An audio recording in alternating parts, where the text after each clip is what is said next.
في ملخصنا النهاردة هنشوف قد إيه الخيانة بتكون مؤلمة جدا، خصوصا لو كانت من أقرب الناس ليك، وده اللي هنعرفه مع بعض النهاردة. فتابعونا للنهاية. ولو ما شافش الحلقات اللي فاتت هيلاقيها في أول تعليق مثبت تحت الفيديو. ما ننساش نحط لايك ونعمل شير للفيديو ونشترك ونفعل جرس التنبيهات لو أول مرة تشوفونا. بتبدأ الأحداث مع ياز وهي بتحاول تفوق أمينة من الصدمة اللي أخدتها لما شافتها بتغني في التلفزيون. مراد بيعرفهم إن هو طلب عربية الإسعاف. وقتها أمينة كانت عمالة تقول إنها تنتقم من الكل. في الوقت ده بنشوف كمال اللي كان عمال يزعق في الشركة وكان هيتجنن بسبب اللي حصل، وأمر أصلي إنها توقف بس الفيديو كليب لأنه خايف على ياس جدا. وعلى طول السيد محمد بيتدخل وبيقوله إن هو لو عمل كده فهيعرض الشركة لخسارة كبيرة جدا، خصوصا إن الأغنية كسرت الدنيا والكل مبهور بيها. أما أصلي اللي السبب في كل ده بتقول للسيد محمد إنها هتحل كل ده.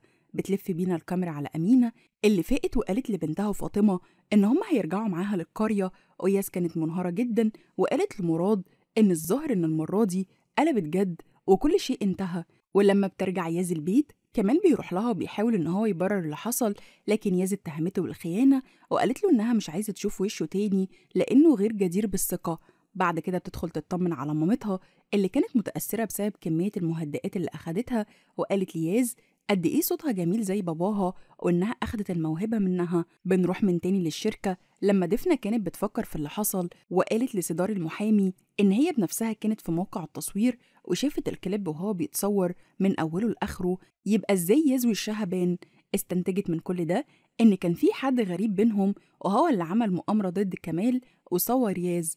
أما كمال فدخل مكتبه وهو متضايق جدا، افتكر كلام ياز ليه واللي كان صعب جدا عليه كمان. افتكر اليوم اللي مامته عملت فيه حادثة، وقتها انهار وكسر كل حاجة قدامه ودخل في نوبة عصبية حادة جدا. من هنا أصلي وصلت وجريت عليه وحاولت إنها تهديه بأي طريقة. بعد شوية مراد هو كمان بيوصل وبيجري يطمن عليه. وقتها أصلي قالت لكمال إنها رايحة تتكلم مع النائب العام علشان تحل موضوع الفيديو. بيفوق كمال بيتكلم مع مراد بيقوله إن هو زعلان جدا لأن أمينة شافت الفيديو وتسبب بمشكلة كبيرة لياز، وإن هو بيفكر يروح يتكلم مع أمينة نفسها ويشرح لها الوضع. لكن مراد منعه وعرفه إن أمينة ست صعبة جدا في التعامل. من هنا كمال قرر إن هو ياخد الأدوية اللي كان بياخدها زمان، لكن مراد بيعترض طريقه وقاله إن هو مش هيسيبه يرجع للطريق ده من تاني. في الآخر كمال بينهار من العياط مراد بيهديه. لما بيجي الليل بنشوف ياز اللي كانت لوحدها في الحديقة مراد وصل ليها علشان يواسيها في محنتها. في نفس الوقت أصلي برضه مع كمال وبتحاول إنها تعرفه إن الفيديو هيتمسح من كل المنصات وإنه ما يقلقش أبدا طول ما هي معاه. تعالوا نروح مع بعض لدفنة وسيدار اللي شافوا سنين في صور تبع موقع تصوير الكليب، واستغربوا هو ليه موجود بالرغم إن اسمه مش من ضمن العاملين في المكان ولا حتى موظف في الشركة. على طول عرفوا إن هو أكيد اللي عمل المؤامرة ضد ياز. بتتنقل بينا الأحداث لمراد اللي أخد ياز وخرج بيها علشان تشم الهوا وجاب ليها أكل، وكانت ياز مبسوطة جدا وبتغني كمان. وقتها كمال شافها وهو في العربية وقال للسواق يوقف بسرعة وجري على ياز وعاتبها لأنها مش بترد على اتصالاته ولا رسايله. في الوقت ده دفنة بكل غباء اتصلت بأصلي وقالت لها إن هم لقيوا اللي عمل المؤامرة ضد ياز وهو سنان. أما كمال فجري ورا ياز وحاول إن هو يعرفها إن هو ملوش علاقة بأي حاجة من اللي حصلت، بس ياز برضو كانت مصممة على رأيها فإن كمال خانها كل ده والناس كانت متجمعة حواليهم بتصورهم. لكن ياز أخدت نفسها ومشيت. في اليوم التاني بيشوف مراد صور ياز مع كمال لكنه مش بيعرفه بكده. فجأة بيلاقي أمينة بتتصل بيه وقالت له يروح يقابلها حالا. أما دفنة فراحت تقول لكمال على سنان، لكن أصلي بصت لها علشان ما تتكلمش. فعلا دفنة غيرت الموضوع وقالت لكمال أي حاجة. بنروح لأمينة اللي كانت بتفطر مع عيلتها. وقتها بيوصل كمال وأمينة زعقت له وقالت له إزاي يسيب خطيبته تغني وترقص بالشكل ده. وقتها كمال قال هو مين علشان يمنع ياز عن قرار أخدته بإرادتها، وإنه لو بإيده أي حاجة فهو هيدعمها وهيكون سند ليها. وقال كمال لأمينة إن هو مش عارف هل هي عايزة زوج يدعم بنتها ويحبها ولا عايزة زوج يعرفها بكل أخطاء بنتها ويكون حارس ليها. قال لها كمان إن هو مش هيقدر يعمل أي حاجة غير إنه يحب ياز بكل عيوبها وأخطائها، والكلام كان طالع فعلا من قلبه. بعد شوية من الوقت بتوصل ناري لزيارة أمينة، وكمان الباب بيخبط وبيكون كمال اللي كان جايب ورد لياز وأخدها غصب عنها وخرج بيها بره.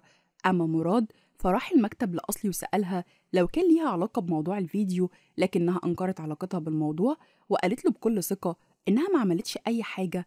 بتلف بينا الكاميرا على ياز وكمال، وكان بيعتذر لها عن اللي حصل وإنه ندمان لأن بقالها كتير بتشتغل معاه وما لاحظش أبدا موهبتها. من هنا ياز عرفته إنها لما اشتغلت في شركته فعلشان تحقق حلم باباها وتنشر أغانيه، وإنها استنت كتير علشان كمال يديها شوية وقت مخصص ليها، بس هو ما كانش شايفها أصلا. بنرجع للشركة أو بنشوف السيد محمد وهو بيزعق لأصلي ومتضايق جدا لأن كمال لحد دلوقتي رافض نزول الأغنية على التلفزيون، وإن الشركة أصلا على وشك الإفلاس وهو مش مقدر أي حاجة من دي. وقتها بيوصل كمال للشركة وياس بتقعد تتكلم مع العاملة اللي عرفتها بإن الشركة على وشك الإفلاس وإنها سمعت ده بودانها من السيد محمد نفسه. ياس مش بتصدق كلامها وبتروح لصدار المحاسب اللي أكد ليها صحة كلام العاملة. بيدخل كمال يتكلم مع السيد محمد اللي كان متضايق جدا، واتهم كمال بإنه دفع مبلغ قليل لياز علشان كده رافضة إنها تطلع بوشها في الفيديو. في الوقت ده أمينة جابت قريبها علشان يدور على ياز اللي اختفت فجأة، لكنها بتوصل وفاطمة بتطمن إنها بخير.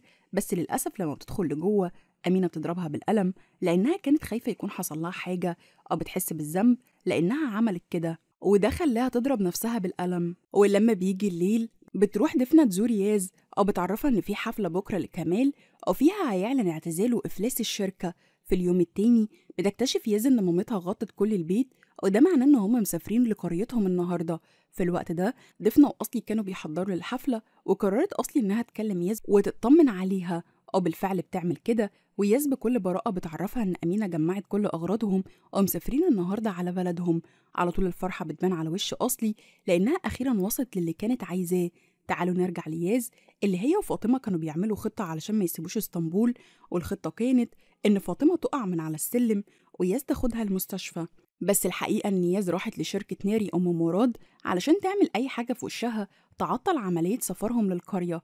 بيوصل مراد وبيستغرب من وجودهم، بياخد ياز وبيخرج لبره وبيتكلموا مع بعض بخصوص كمال، ومراد بيشكر فيه وأكد لياز إن كمال مش من النوع اللي بيخون أبدا، وإن مش هو اللي عمل كده، وإن الكل شايف كمال عديم الإحساس وغير مبالي، لكن الحقيقة عكس كده تماما. بتوصل ياز للبيت ومعاها فاطمة بالشكل ده، وأمينة بتشوفهم والخطة بتدخل عليها، أو بيتم تأجيل السفر لمدة أسبوع. لما بيجي الليل ياز بتلبس وناوية تروح الحفلة اللي اتذاعت على التلفزيون وأمينة شافتها. لما كمال بيطلع علشان يغني بيتخيل إن ياز بتغني معاه، لكنها في الحقيقة وصلت فعلا لأنها خافت على الشركة من الإفلاس.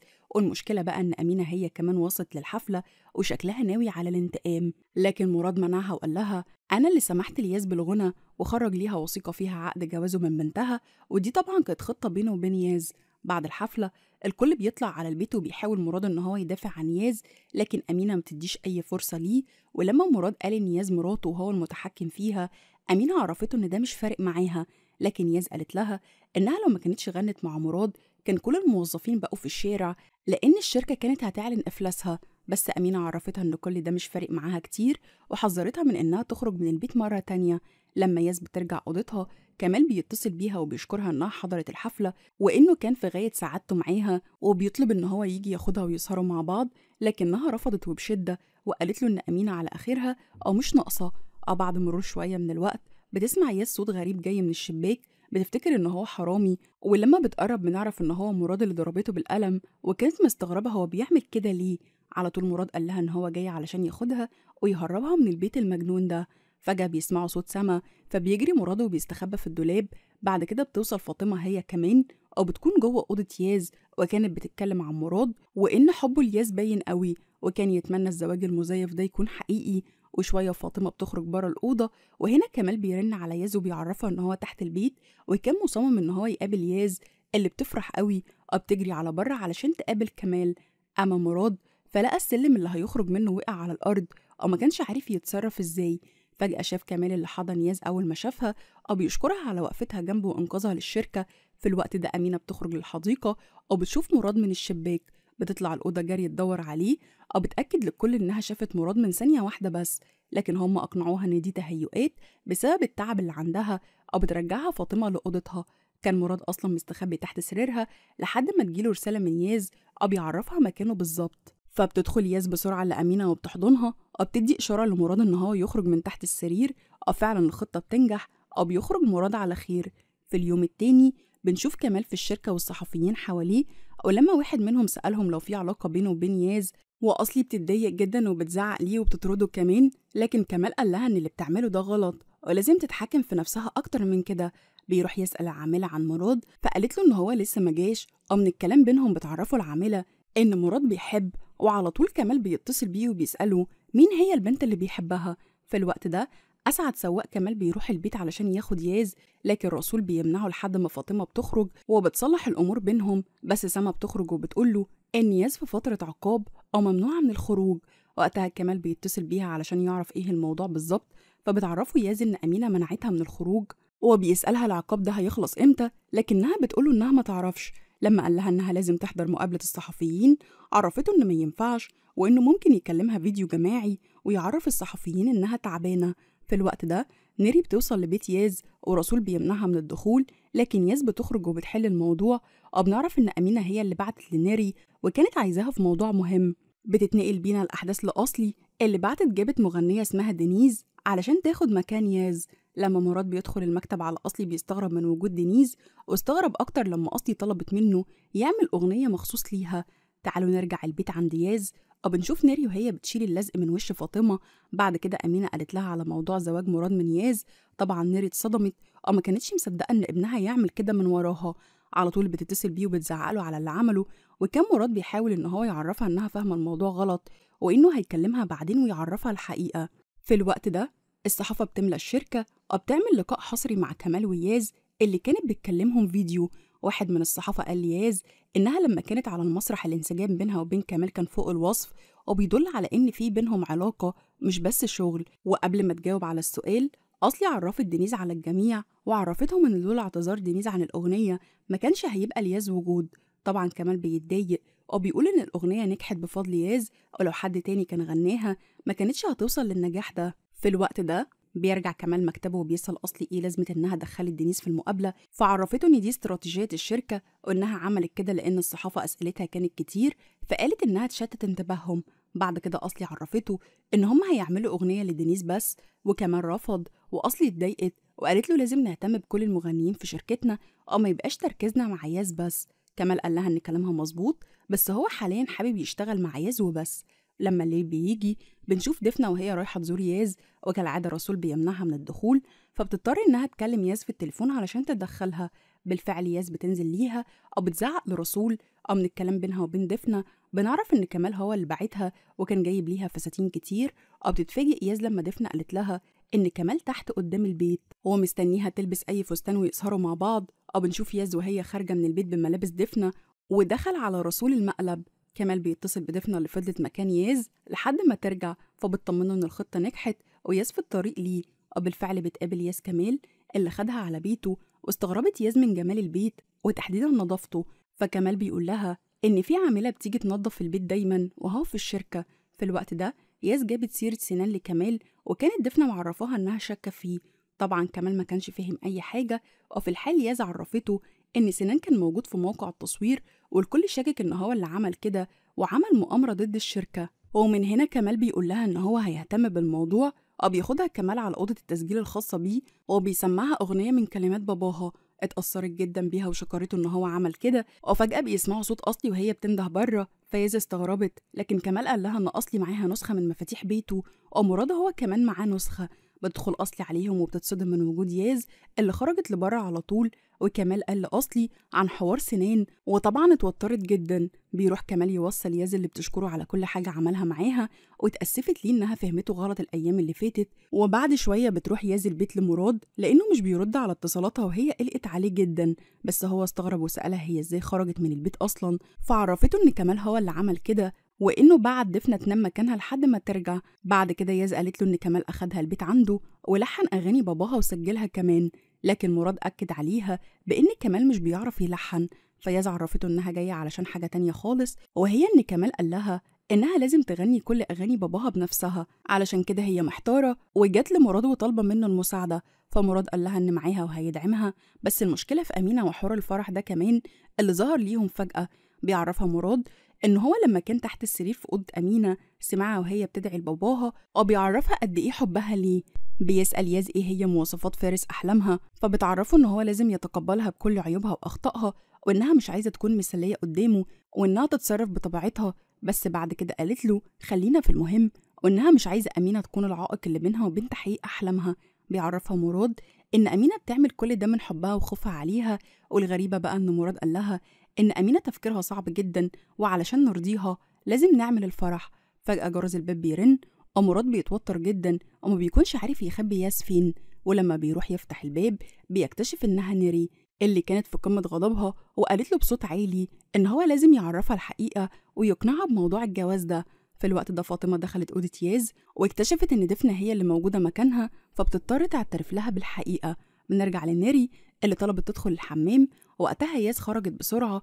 وفي اليوم التاني بتدخل أمينة لأوضة ياز أو بتشوف دفنة لكنها مش بتهتم بيها، أو بتقول لياز إنها خارجة للسوق تجيب شوية حاجات للفرح. وبمجرد خروج أمينة ياز بتخرج تقابل كمال لحضور الحفلة، وبتدخل وهي معاه، وأصلي كانت هتموت من الغيرة. وبتطلع ياز مع كمال والاتنين بيغنوا مع بعض بشكل جميل جدا لحد ما بيظهر سنين، وبتقول ياز بصوت عالي إن ده الخاين اللي بوظ حياتها. بتجري ياز وراه وكمال ومراد وراها. أما أمينة فجه حرامي وسرق منها الشنطة. في الوقت ده كمال قبض على سنين في نفس منطقة أمينة اللي شافت ياز. يا ترى أمينة هتعمل إيه معاها؟ وكمال هيعرف من سنين حقيقة أصلي ولا إيه اللي هيحصل؟ ده اللي هنعرفه مع بعض في الملخص اللي جاي، فتابعونا. اكتبوا لنا توقعاتكم انتم في التعليقات، وعايزين الملخص اللي جاي امتى. وما ننساش نحط لايك ونعمل شير للفيديو ونشترك ونفعل جرس التنبيهات لو أول مرة تشوفونا، ولا ما شافش الحلقات اللي فاتت هيلاقيها في أول تعليق مثبت تحت الفيديو. I know you told your friend you're not okay, and tell me what's wrong and why you never said you felt that way. And guess you're trying to stay strong and fake a smile until I look away. But I've known you too long, it hurts to watch your blue eyes fade to gray as you fade away, as you fade away. Yeah, I'm about to fade away, 'cause every time I wake up I feel like it's Monday. Something's going wrong with all the chemicals up in my brain. All of a sudden I don't look at anything the same way. Gotta build up of my thoughts sitting in an ashtray. I'm sorry that I'm so inconvenient, okay. Just let me be me and I'll stay out of your way. I can see the way you look at me, I'm such a disgrace. I never really asked to be brought into this place. You wanna love me? Well then baby I have a taste. All the highs and the lows, no you'll never be the same. I don't really wanna hurt you but I can't control the pain. If you're sticking by my side maybe we could be okay.